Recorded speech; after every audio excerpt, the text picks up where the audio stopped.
흔히 안면홍조로 알고 있는 로사세아 주사의 종류와 치료에 대해서 알아보겠습니다. 오늘은 흔히 안면홍조라고 알고 있는 질환인 주사 로사세아 장미증의 모든 것에 대해서 알려드리겠습니다.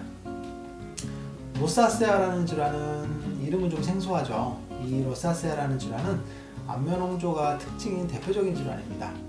확실한 원인은 밝혀져 있지 않습니다. 하지만 모낭충이나 열, 스트레스, 뜨거운 음식 등 다양한 자극에 의해서 우리 혈관이 늘어났다 줄어났다 하는 이 조절이 기능 이상이 생기는 것으로 생각되고 있습니다. 로사세아의 진단은 조금 어려워서 오진이 굉장히 많은 질환입니다. 그럼 왜 진단이 어려운지 그 이유를 먼저 한번 살펴보겠습니다. 우선 초기 로사세아의 경우 자각 증상이나 불편함이 없는 경우가 많습니다. 그냥 언뜻 보기에 문제가 없어 보이는 거죠. 그냥 홍조처럼 보여서 대수롭지 않게 여기는 경우가 많습니다. 두 번째 이유로는 주사, 로사세아의 진단이 어려운 이유는 로사세아가 피부에 미약하게 있을 경우 로사세아의 염증 물질에 의한 2차적인 피부의 염증 반응이 함께 발생하게 되면서 접촉성 피부염이나 지루성 피부염이 피부 표면에 심하게 드러나게 됩니다. 눈에 보이는 증상이 습진성 질환에 속하는 접촉성이나 지루성 피부염처럼 도드라져 보이기 때문에 피부과를 찾을 때에는 이 보이는 증상을 손쉽게 가라앉힐 목적으로 스테로이드제나 이런 것들을 사용하게 됩니다. 습진성 질환에 사용되는 스테로이드제는 피부염을 쉽게 호전시키긴 하지만 로사세아가 피부의 바탕에 깔린 상태에서 습진만 보고 스테로이드를 사용할 경우 초기에는 호전되다가 점차 로사세아를 악화시키게 됩니다. 결국 피부염처럼 보이는 증상과 로사세아가 함께 있을 경우 피부염만 보고 스테로이드를 장기간 사용할 경우에는 로사세아가 점점 심해지게 됩니다. 환자에겐 불행한 거죠. 병을 고치려고 피부과 갔는데 진단이 틀린 것으로 인해서 스테로이드를 쓰게 되면 점차 로사세아가 좋아지지 않고 심해지는 양상을 보이게 됩니다. 로사세아, 주사에는 다양한 양상을 보이는 4가지 임상형이 있습니다. 이걸 좀 알아야 증상이 내가 어느 정도 위치에 있는지를 알 수 있습니다. 첫 번째 유형은 홍반이 특징인 혈관 확장형입니다.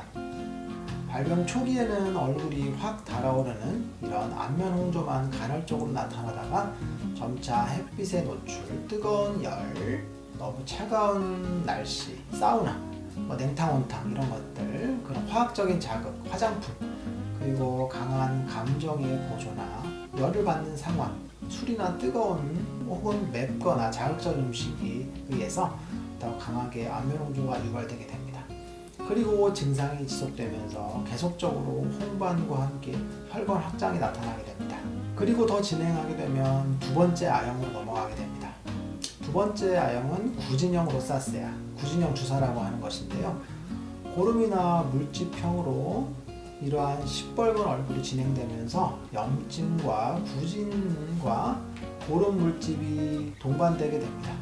얼굴의 중심부로부터 나타나게 되며 얼굴에 모공이 닭살처럼 도드라지는 형태를 보이게 됩니다.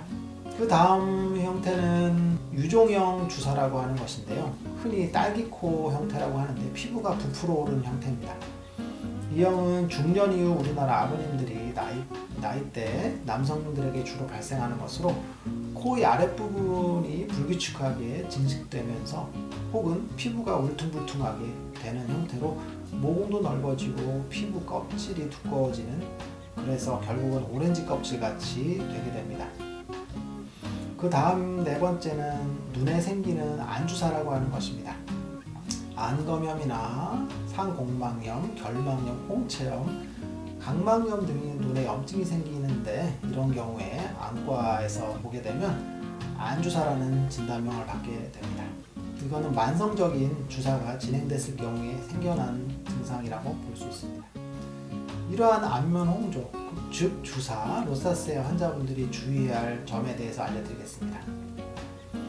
이러한 안면 홍조 주사에서 주의할 점은 자외선의 노출에 대해서 먼저 생각해 봐야 합니다.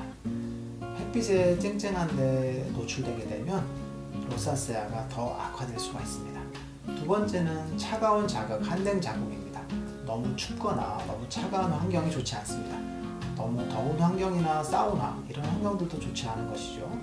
무엇보다 극단적인 이런 온도 변화가 혈관을 자꾸 수축과 이완을 시키기 때문에 좋지 않습니다.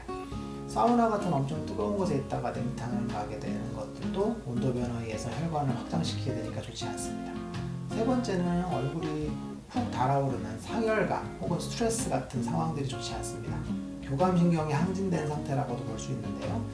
맥주나 이런 것들, 알코올 음료 같은 것들이 악화연이 되고 음주도 자제하는 것이 좋습니다. 그리고 뜨거운 음식, 매운 음식 같은 것들도 좋지 않고 카페인이 함유된 음료들도 혈관을 확장시킬 수 있어 좋지 않습니다.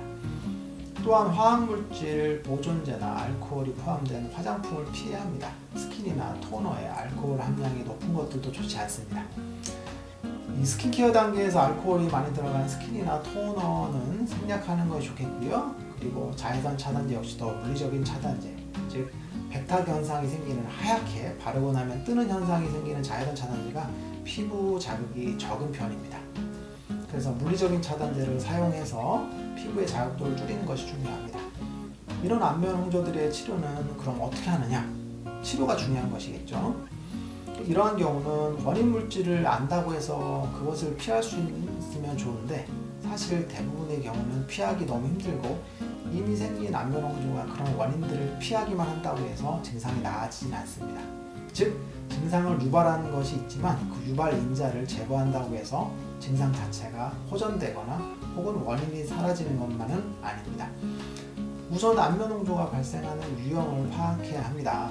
긴장을 많이 하게 되는 자율신경의 과긴장 상태로 인한 안면 홍조 혹은 상열감이 생기는 것은 아닌지, 혹은 갱년기와 같은 호르몬의 문제 때문인지, 아니면 몸속의 장부간의 문제로 인해서 상열감, 즉 얼굴로 열이 치솟는 열 대사 장애의 문제가 있는지, 아니면 혈관 자체의 염증에 의한 홍조가 발생한 것인지를 판단해야 합니다. 긴장에 의한 경우라면 자율신경 실조 상태와 정신적인 긴장을 풀어주는 한약 처방을 하게 됩니다. 행동수정요법도 동시에 시행할 수 있게 되겠죠. 혹자는 한약이 긴장을 풀어준다고 해서 꼭 그게 가능하냐고 많이 생각하시지만 정신질환 자체를 치료할 때 있어서 한약이 신경정신과 질환에서 효과가 매우 좋습니다. 갱년기와 같은 호르몬의 변화로 인해서 안면 홍조가 발생하는 경우에는 사실 간단합니다. 갱년기 증후군에 대한 치료를 해주면서 상열감의 상태를 정상적인 수준으로 바꿔주면 되게 됩니다. 문제는 세 번째, 네 번째 유형입니다. 이것은 조금 전문적인 치료 영역인데요. 세 번째 유형은 지루성 부염에 대한 설명할 때 제가 자주 했던 내용인데 열대사와 관련된 문제입니다. 열대사라고 하면 몸속의 장부간의 부조화로 인해서 열이 상체로 치솟는 상태를 말합니다.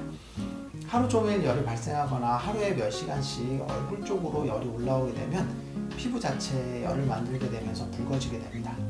이것이 만성화될 경우 피부염을 만들고 얼굴에 홍조를 만들고 혈관을 확장시키고 구진을 만들고 농포를 만들게 되고 급기야 혈관에 염증을 초래하게 됩니다. 이런 경우 열대사 장애를 바로잡는 한약 치료와 침치료, 약침 치료를 하게 됩니다. 지루성 부염과 로사세아가 서로 관련된 경우는 세 번째 유형이라고 볼 수 있습니다. 네 번째 유형은 가장 진행이 된 심각한 상태라고 볼 수 있습니다. 피부 표층에만 존재하던 피부염이 안으로 들어가서 혈관까지 침범하는 상태라고 볼 수 있습니다. 열대사 장애로 인해서 안면 홍조에 의해서든 자가면역적인 문제로 인해서든 혈관에 염증을 만드는 상태가 되게 되면 로사세아가 심해질 경우 홍조형, 구진형을 거쳐서 유종형 단계로 진행하게 되는데요. 구진형과 유종형 단계는 병이 생긴 위치가 혈관까지 퍼진 경우입니다. 이 경우는 한약 치료를 통해서 염증이 진행시키는 것을 멈춰야 하고 아울러 혈관 자체의 염증 자체도 낮춰야 합니다. 이를 위해서 한약 치료와 약침 치료를 시행하게 되는데요.